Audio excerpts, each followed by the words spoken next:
Inicialmente, vamos falar sobre a cartilagem de crescimento, uma estrutura que é visualizada e que tem um papel fundamental, especialmente nas crianças e adolescentes, porque ela provê o crescimento ósseo.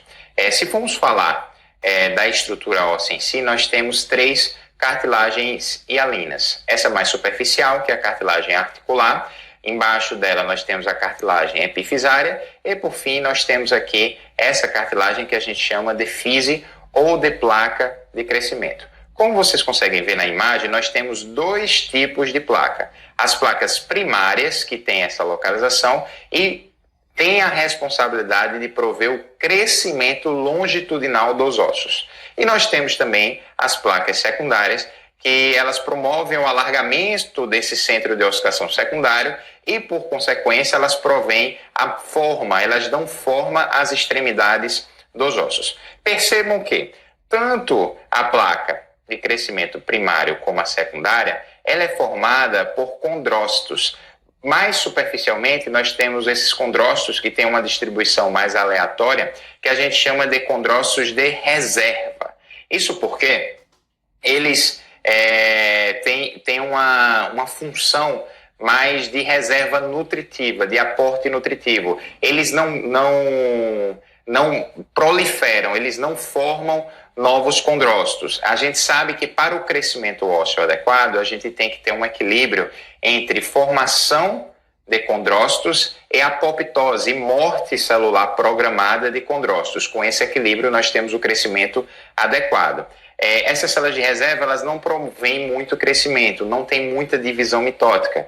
Já nas células proliferativas, você percebe que elas já estão arranjadas em uma disposição mais organizada, mais linear, e nelas sim, nós temos uma alta proliferação óssea e elas contribuem bastante para o crescimento ósseo. E por fim, nós temos aqui as células hipertróficas, que elas já fazem a transição para a apoptose, para a morte celular programada dos condrócitos e para a posterior substituição por matriz óssea. Então, com esse equilíbrio, nós temos, quando falamos das placas de crescimento primárias, o crescimento longitudinal dos ossos, e quando falamos das placas de crescimento secundárias, nós temos a morfologia das extremidades, tá? Então, esse é o raciocínio básico que envolve as placas de crescimento. Sabemos que as placas de crescimento são bem vistas pelos métodos de imagem. É considerado que virtualmente essas placas são visualizadas em todos os métodos de imagem no esqueleto imaturo da criança. A gente consegue visualizá-las muito bem na radiografia, as placas de crescimento, também na tomografia computadorizada e na ressonância magnética também conseguimos visualizar as placas de crescimento. Como já falado, o funcionamento adequado das fises depende desse balanço entre proliferação condral e morte cartilagínea programada, e um equilíbrio que requer a integridade dos vasos metafisários. Só que, eventualmente, no contexto traumático, quando essas fraturas envolvem as placas de crescimento, elas colocam em risco o desenvolvimento fisário adequado, de tal forma que podem surgir pontes ósseas na topografia das placas de crescimento, prejudicando o crescimento adequado. E a classificação de Salter-Harris, ela foi proposta por Salter e Harris em 1973 e até os dias atuais ela persiste como a classificação mais amplamente utilizada para esse tipo de abordagem, para esse tipo de contexto na radiologia. Falando em termos de epidemiologia, as fraturas de Salter-Harris elas são frequentes na pediatria. 18% de todas as fraturas em crianças envolvem as placas de crescimento. Então, daí a importância de saber a classificação de Salter-Harris. Ela é mais comum no sexo masculino, de forma mais frequente, especialmente nos membros superiores, e tem uma maior prevalência durante o crescimento, razão pela qual ela é mais comum na adolescência, especialmente entre 13 a 17 anos de idade. Então, falando um pouquinho da classificação de Salter-Harris, é uma classificação simples. Hoje em dia, já têm sido propostas novos subtipos, o maior número dentro dessa classificação, mas o básico, a classificação clássica de Salter-Harris, envolve a tipo 1, 2, 3, 4 e 5. Quando falamos de Salter-Harris do tipo 1, nós estamos falando de fraturas que envolvem a fis em si, que promovem um alargamento fisário. Representa 6 a 8,5% dos casos de fraturas de placa, tá? O plano de clivagem acontece na placa de crescimento, na fise, de tal forma a promover alargamento da fise. Na maior parte dos pacientes, o crescimento ósseo ele persiste normal, não causa danos exuberantes na placa de crescimento. E às vezes são bem sutis, é importante ficar atento para não perder esse tipo de fratura. A gente consegue perceber, se você olhar com rapidez, você pode achar que a radiografia está normal. No entanto, você percebe que aqui, na placa de crescimento da fíbula, você tem um alargamento e inclusive um deslocamento. Então, a gente tem uma fratura de Salter-Harris do tipo 1, mesma coisa observada aqui na falange distal do dedo. Você percebe que existe um alargamento no lugar da fise, inclusive um deslocamento ósseo. Então, essa é a fratura de Salter-Harris do tipo 1. A fratura de Salter-Harris de tipo 2 é a mais comum entre todas as fraturas de Salter-Harris. Tão comum que ela representa quase 3/4 de todas as fraturas de Salter-Harris, de 73% a 75% dos casos. E a grande característica da fratura de Salter-Harris do tipo 2 é o envolvimento da metáfise. Assim como a tipo 1, ela também tem um bom prognóstico na maciça maioria dos casos e o acometimento é exatamente esse que está ilustrado. Você tem a fratura que está na metáfise se estendendo a placa de crescimento, aqui como ilustrado nesse caso e ilustrado aqui nesse caso também. É a mais comum e, em regra geral, tem um prognóstico melhor.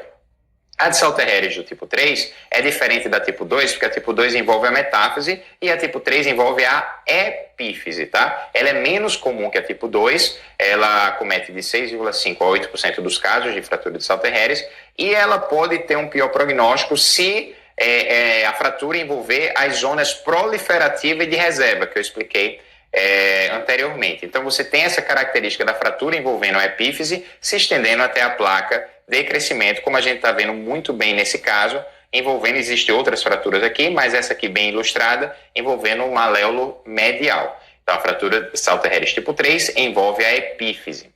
Já a fratura de Salter-Harris do tipo 4, seguindo a nossa linha de raciocínio, é fácil de deduzir. Se a tipo 2 envolve a metáfise e a tipo 3 envolve a epífise, a tipo 4 é aquela mais extensa. Ela vai envolver metáfise e epífise. Ela representa 10 a 12% dos casos de fratura de Salter-Harris e assim como a tipo 3, ela tem um pior prognóstico se acometer também as regiões proliferativa e de reserva. A gente consegue visualizar a fratura se estendendo desde a metáfise até a epífise, atingindo a placa de crescimento, assim como ilustrado nesses 3 casos aqui, e de fato, se envolver as zonas proliferativas e de reserva, a criança pode ter prejuízo no crescimento ósseo. A tipo 5 é a de pior prognóstico e, felizmente, é a mais incomum entre as fraturas de Salter-Harris. Ela é considerada rara, porque envolve menos de 1% dos casos de fratura de Salter-Harris e acontece por uma compressão longitudinal da placa de crescimento. Ela é um raciocínio como que o oposto da tipo 1.